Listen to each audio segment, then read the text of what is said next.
वैसे हर साल ना वैलेंटाइंस डे से ठीक एक दिन पहले यानी कि 13 फरवरी को वर्ल्ड रेडियो डे मनाया जाता है। इसके बारे में बहुत ज़्यादा लोगों को नहीं पता है, लेकिन अब जिसने रेडियो में बहुत साल बिताए हैं अपने करियर के, तो मुझे लगा कि as that person who is very closely associated with radio, आपको क्यों ना मैं 90s का रेडियो याद दिलाऊं।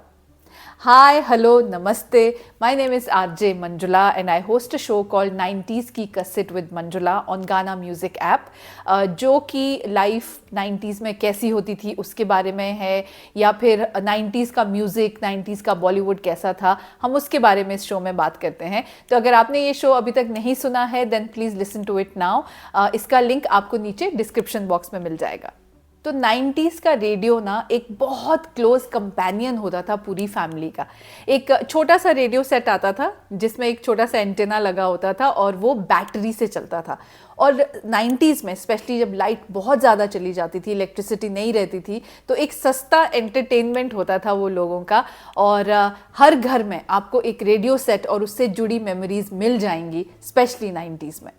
सो 90s में रेडियो चैनल के नाम पर मैं आपसे कहूँगी कि all India radio was very popular सबसे ज़्यादा, क्योंकि जब तक प्राइवेटाइजेशन नहीं हुई थी तब तक ऑल इंडिया रेडियो था, विविध भारती। और इन सब में मैं अगर पर्सनल मेमोरी आपसे शेयर करूँ ना, तो हमारे घर में शुरुआत होती थी मेरी हर सुबह की अनूप जलोटा के भजनों से, क्योंकि सुबह सुबह मम्मी रेडियो ऑन कर देती थी और उस पर सबसे पहले भजन आया करते थे। तो अनूप जलोटा साहब का मुझे ऐसी लागी लगन मीरा हो गई मगन आज भी याद है, या फिर मैया मोरी मैं नहीं माखन खायो। और फिर रेडियो प्रोग्राम्स में ना जो रेडियो जॉकीज उस वक्त होते थे, जिन्हें हम एंकर कहा करते थे या होस्ट कहते थे, तो वो लोग ना उनका एक तरीका होता था अलग सा बात करने का, कि जब वो अनाउंस भी कुछ करते थे कि ये आकाशवाणी का दिल्ली केंद्र है और थोड़ी देर में आप सुनेंगे समाचार। और न्यूज़ चैनल्स जो आज चीख चीख कर आपको ब्रेकिंग न्यूज़ देते हैं ना, 90s में ऐसा रेडियो में नहीं होता था। 90s में सबसे पहले हिंदी समाचार आते थे रेडियो पे, और उसके बाद इंग्लिश न्यूज़, जो रात को सब अपने कान में लगा के रेडियो सेट उस सारे देश भर की खबरों को सुना करते थे। अपना रेडियो कल सुबह ले लेना, आज रात मुझे रेडियो पर खाड़ी संकट की खबरें सुननी है। And of course the biggest entertainment यार, मतलब फिल्मी सॉन्ग्स के लिए अगर आपको नॉन स्टॉप सुनने हैं तो यही सब चैनल होते थे। विविध भारती में आपके लिए एक प्रोग्राम आता था जिसमें कि आप अपनी चॉइस के गाने रिक्वेस्ट उनको भेजते थे और वो रिक्वेस्ट आपके लिए वहाँ प्ले की जाती थी।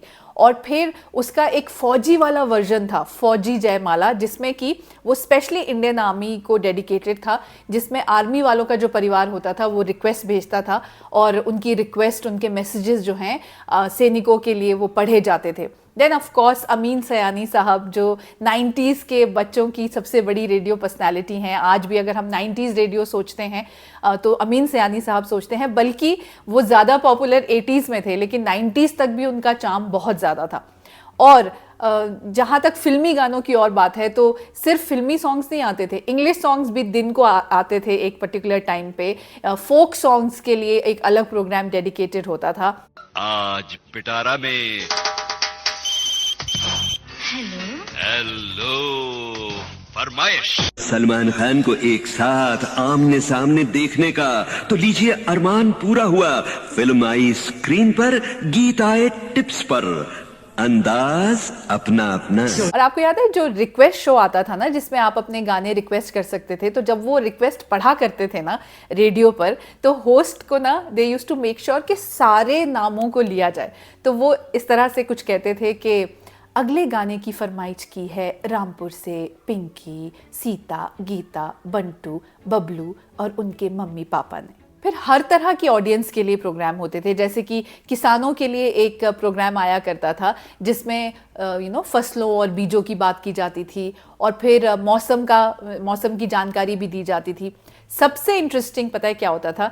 जब क्रिकेट मैच हो दुनिया के किसी भी कोने में, तो रेडियो आपका बेस्ट कंपेनियन होता था, क्योंकि आप हिंदी इंग्लिश जो भी कमेंट्री है आप उसमें सुनते थे। और अगर आपके इलेक्ट्रिसिटी जा चुकी है तो टीवी नहीं चल रहा है, या फिर टीवी में बहुत बार उस वक्त एक ही चैनल होता था, ट्रांसमिशन में कुछ प्रॉब्लम भी आ जाती थी, तो वो लाइन आती थी रुकावट के लिए, खेद है, क्योंकि तब तो दूरदर्शन ही था ना। और आपको बता बता दूं कि 90s के दूरदर्शन पर भी मैंने एक वीडियो बनाया हुआ है इस चैनल पर, तो अगर आपने वो वीडियो नहीं देखा है प्लीज वॉच इट नाउ। आपको एकदम 90s के सारे दूरदर्शन प्रोग्राम्स याद आ जाएंगे।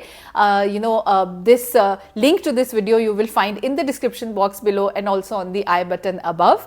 लेकिन यहाँ पर मैं रेडियो कमेंट्री की बात इसलिए कर रही हूँ बिकॉज ये सबकी मेमोरी के साथ शायद जुड़ा होगा 90s में, कि लोग ना काम करने भी जाते थे ना, तो वो छोटा सा भी एक रेडियो सेट आता था, उसको लेके जाते थे। इनफैक्ट बड़े बड़े रेडियो सेट भी लोग हाथ में कैरी करके काम करते हुए भी सुनते थे, बिकॉज हर बॉल की जानकारी जो है उनको चाहिए होती थी। And we know that we are a cricket crazy nation. तो 90s में जब वो रेडियो सेट आपको दिख जाता था ना किसी भी जगह, स्पेशली जहाँ पर गाँव में जहां भी टीवी शायद नहीं आया है, रेडियो वहां पहुंचा हुआ होता था, और जिस दुकान में वो रेडियो सेट चल रहा है ना उसको घेर के लोग खड़े हो जाते थे क्रिकेट मैचेस के दौरान। सो ये थी मेरी 90s की रेडियो मेमोरीज। आई होप आपको भी ये सुनने में अच्छी लगी हो। अगर आपको भी अपने 90s के रेडियो की मेमोरी कुछ याद आई है ना इससे, देन प्लीज मेक श्योर आप वो अपनी मेमोरी मुझसे शेयर कीजिए in the comment section below. And also इस वीडियो को भी शेयर कीजिए with all your 90s friends and family members.